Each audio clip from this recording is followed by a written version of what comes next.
Welcome to the Salmon Runs YouTube. Enjoy the video. In this video, I will explain how to cook frozen salmon. First, let's talk about thawing. The best method is to transfer your frozen salmon from the freezer to the refrigerator the night before you plan to cook it. This allows for a slow, even thaw.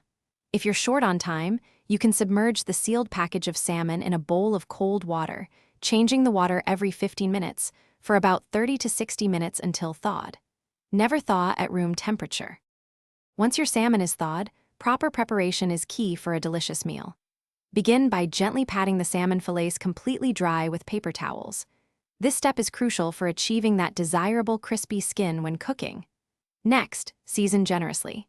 A simple sprinkle of salt, freshly ground black pepper, and a squeeze of fresh lemon juice works wonders. You can also add a drizzle of olive oil and your favorite herbs like dill or parsley to enhance the flavor profile. Now let's explore some popular cooking methods. For baking, preheat your oven to 400 degrees Fahrenheit. Place the seasoned salmon on a baking sheet and cook for 12 to 15 minutes, or until it flakes easily. If you prefer pan-searing, heat a tablespoon of oil in a skillet over medium-high heat.